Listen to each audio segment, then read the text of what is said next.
Mummy जी, जरूरी थोड़ी है बेटा ही घर चलाए। बेटी और बहू भी तो घर चला सकते हैं। ये क्या, तुम वापस मायके आ गई? तुम्हें शर्म नहीं आती?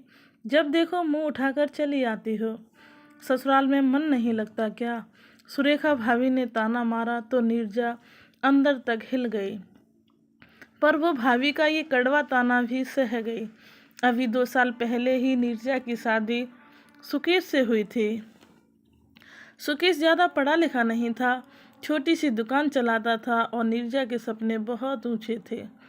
पर कहते हैं ना, किस्मत के आगे किसी का जोर नहीं चलता। अच्छी पढ़ी लिखी नीरजा की शादी सुकेश से इसलिए करवा दी गई क्योंकि वो कम दहेज में मान गए थे। नीरजा के पापा की मौत तो काफ़ी पहले हो गई थी।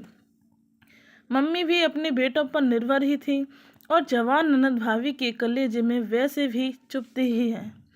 उन्हें लगता है जल्दी से इसका ब्याह हो तो छुटकारा मिल जाए। जगह जगह शादी की बात चलाई, पर पढ़ाई और गुण के लिए किसी ने नहीं पूछा।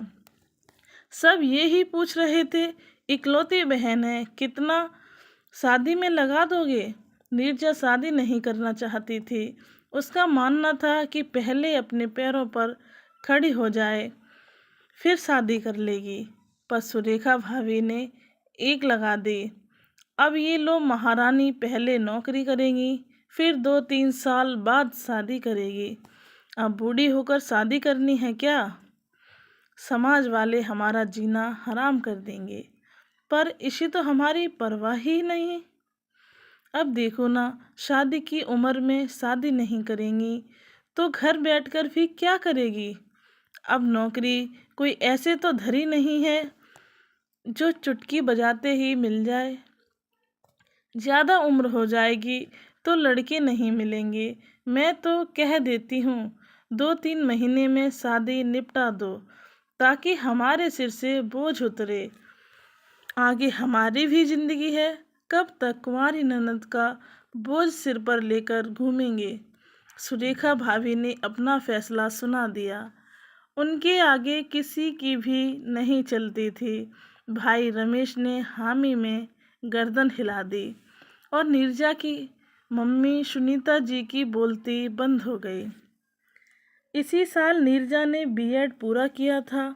बड़ी मुश्किल से उसने ये डिग्री पूरी की और अब वो नौकरी करना चाहती थी। पर सुरेखा ने पूरा घर सिर पर उठा लिया था। रमेश भी अपनी तरफ से पूरी कोशिश कर रहा था, पर जहाँ अच्छे लड़के मिल रहे थे वहाँ उतना ही दहेज मांगा जा रहा था। आप भी बेकार में विचार कर रहे हो। अब लड़का 12वीं पास है, छोटी सी दुकान चलाता है, तो क्या हुआ? दहेज की मांग तो नहीं है। मैं तो कह रही हूँ कि आंख मूंद कर हाँ कर दो, और मम्मी जी और नीरजा से कह दूंगी हम तो इसी लड़के से शादी करेंगे। अब लाखों का दहेज हमारे पास में नहीं है। रमेश ने घर पर बात की तो सुनीता जी बोली, एक ही बहन है, उसे भी कुएं में धक्का देगा क्या? घर वर तो अच्छे से देख ले। नीरजा तो अच्छी पढ़ी लिखी है, वो 12वीं पास के साथ में कैसे रह पाएगी? कैसा भाई है? अपनी छोटी बहन भी बोझ लगने लगी है। मम्मी, सिर्फ नीरजा ही नहीं, आप और मेरी पत्नी भी मेरी जिम्मेदारी हैं। मेरे बच्चे भी तो हैं, मुझे उनका भविष्य भी देखना है। सारा धन बहन के ब्याह में लगा दूंगा तो मेरे बच्चों के भविष्य का क्या होगा? फिर मैं भी बहुत ज़्यादा तो कमाता नहीं हूँ। मुझे तो ये रिश्ता ठीक लग रहा है। लड़के वालों की कोई मांग भी नहीं है, इसलिए मैं तो हाँ कहने जा रहा हूँ। ये सब नीरजा सुन लेती है। भैया, आप मेरे जीवन का फैसला करने जा रहे हो और मुझसे एक बार भी पूछा नहीं। मेरी इच्छा और मेरी मर्जी क्या है? आपको भी मेरी नौकरी करने से दिक्कत है? मुझे अपनी ज़िंदगी के 2 साल दे दो। मेरे पास बीएड की डिग्री है, फिर मैं कमाऊंगी तो आपका बोझ भी हल्का हो जाएगा। बस अब चुप कर। मैंने और सुरेखा ने फैसला कर लिया है। तेरी शादी उसी लड़के से होगी और अब तुझे जो भी करना है अपने घर जाकर करना। अब हमारे सिर से तो बोझ उतरे। भैया आप मुझे बार बार बोझ कहकर बुला रहे हो। कल को आपकी बेटी भी बड़ी होगी तो वो भी बोझ होगी। उसकी शादी भी जल्दी ही बिना उसकी मर्जी के कर दोगे क्या? नीरजा ने सवाल किया तो रमेश और सुरेखा चुप ही हो गए। भाई और भाभी के दबाव के कारण नीरजा ने शादी के लिए हाँ कर दी। अपने सपनों को टूटता देखकर वो बहुत रोई। सुनीता जी ने उसे संभाला और उसकी शादी सुकेश से हो गई। नीरजा शादी होकर ससुराल आई तो देखा यहाँ का माहौल एकदम ही अलग था। घर परिवार में पढ़ाई लिखाई से किसी को लेना देना नहीं था। सासू माँ ने यही बोला कि लड़की को पढ़ाकर क्या करना है, उसे तो चूल्हा चौका ही तो संभालना है। अब तेरी पढ़ाई को चूल्हे में झोंक दें और रसोई संभाल लें।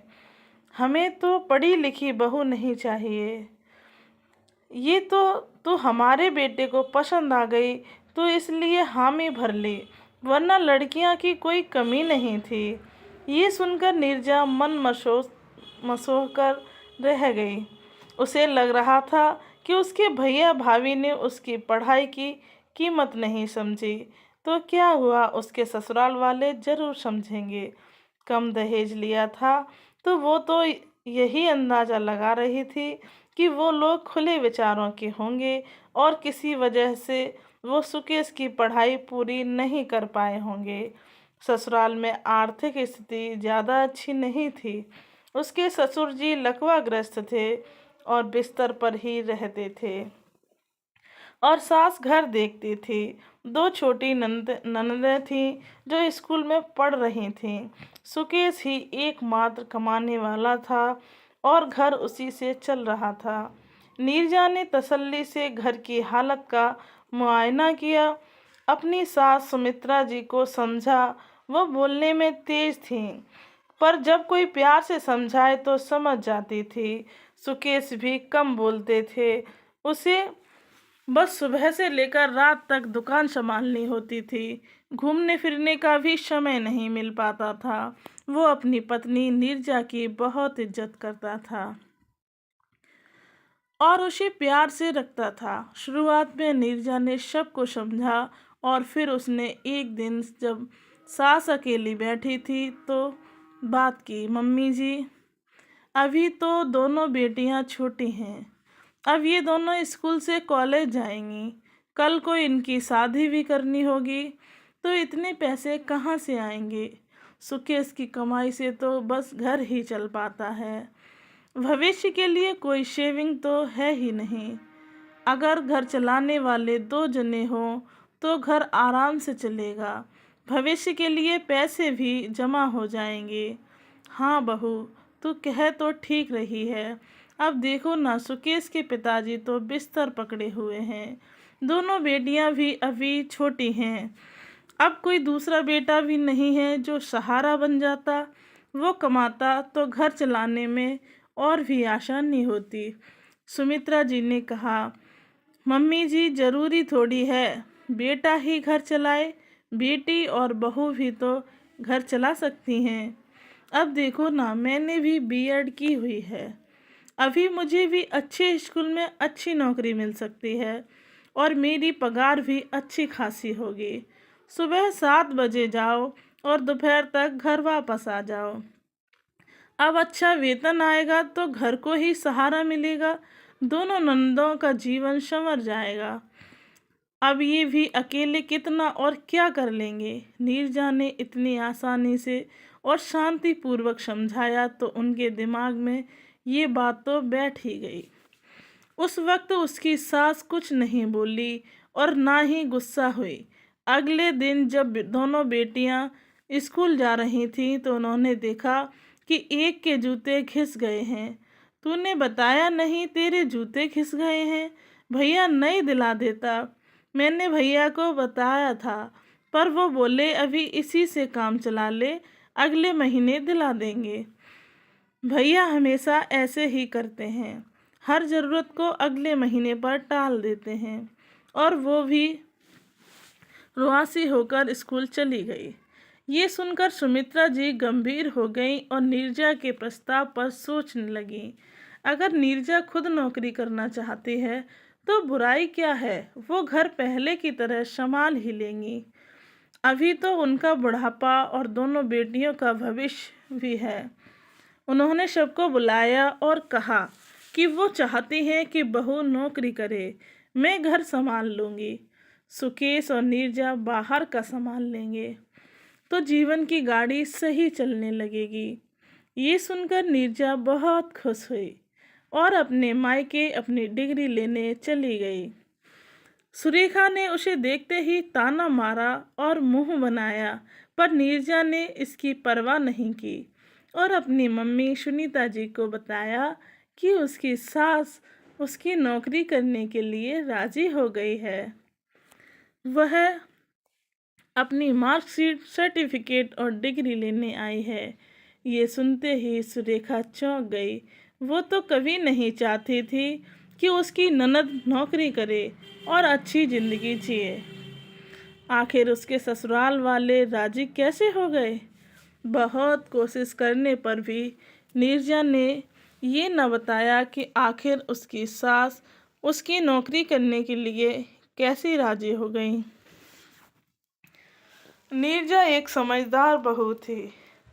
अब ससुराल ही उसका अपना घर है और वो अपने घर की परेशानी, अपने घर की बात घर में ही रखना चाहती थी।